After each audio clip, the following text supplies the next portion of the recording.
ministre en charge de la réconciliation nationale, le colonel-major Ismaël Ouagui, a rencontré cet après-midi dans son département les membres du mouvement de l'inclusivité. Les échanges ont porté sur le processus du DDR, la rétrocession des camps de la MINUSMA au FAMA, l'accord de paix et des événements survenus au Niger. Suleiman Kenza Sidibé.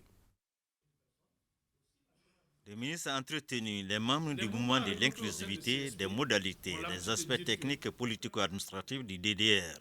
Il a été question aussi de l'accord de la paix issu du processus d'Alger, un processus qui connaît sa dynamique d'évolution, acté par la nouvelle constitution du référendum du 18 juin dernier. Donc il n'y a aucun obstacle à la mise en œuvre de l'accord de paix. C'est l'occasion pour nous également de lancer ce message à l'endroit des populations, de faire savoir que le fait qu'ils constatent le redéploiement de l'armée qui se fait dans un processus normal ne signifie pas que l'accord ne se met plus en œuvre, ou le gouvernement n'est pas dans la dynamique de mettre en œuvre l'accord avec les mouvements signataires. Tous les mouvements d'ailleurs, y compris les mouvements de l'inclusivité. L'occasion également nous est donnée de faire passer le message au gouvernement, qui est le partenaire des mouvements de l'inclusivité, de réactualiser notre engagement et notre soutien qui n'a jamais fait défaut. L'occasion nous revient également de dire à tous ceux qui se reconnaissent dans les mouvements de l'inclusivité et autres mouvements, de garder le calme, de ne pas avoir peur, de savoir que ce processus qu'on a enclenché depuis la signature de l'accord continue et sera, Inch'Allah, bouclé avec ce gouvernement. D'où cet appel du ministre demandant aux uns et aux autres de clarifier leur position vis-à-vis de l'État central, vis-à-vis du Mali. Cela est d'autant plus juste que l'accord de paix issu du processus d'Alger reconnaît l'intégrité du territoire national. L'accord d'Alger ne met pas du tout en cause, comme on appelle, l'intégrité du pays.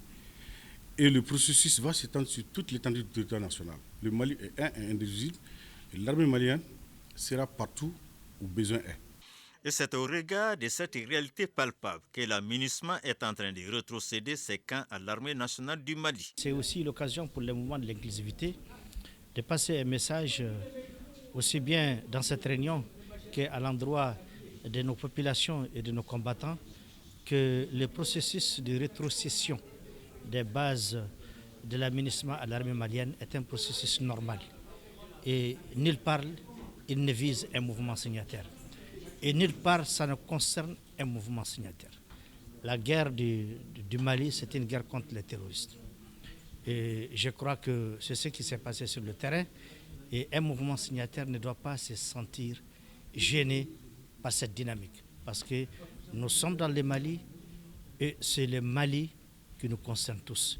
Donc je voudrais lever cet équivoque. La deuxième chose, c'est de passer un message aussi de sensibilisation à nos populations, pour leur dire que cette armée qui est en train de passer pour occuper les anciennes emprises de la MINUSMA, c'est votre armée. Elle est là-bas pour vous. On peut considérer l'incident des Bers comme une étape du parcours devant permettre aux femmes de s'installer, de couvrir tout le territoire national pour le bien des populations. Le cas des Bers, c'est un incident peut-être de parcours. Il y a eu des petits incidents. Et vous avez tous entendu, tout le long du parcours, ils ont été jalonnés, attaqués. Mais avec le professionnalisme, ils ont pu s'en sortir. Et actuellement, les militaires sont dans le camp des Bers. Et ça s'est confirmé. Il est à souhaiter que tous nos frères des mouvements désarmés, SEMA, Gatia, la plateforme et les mouvements de l'inclusivité, tous s'engagent pour la paix, la réconciliation et la cohésion sociale.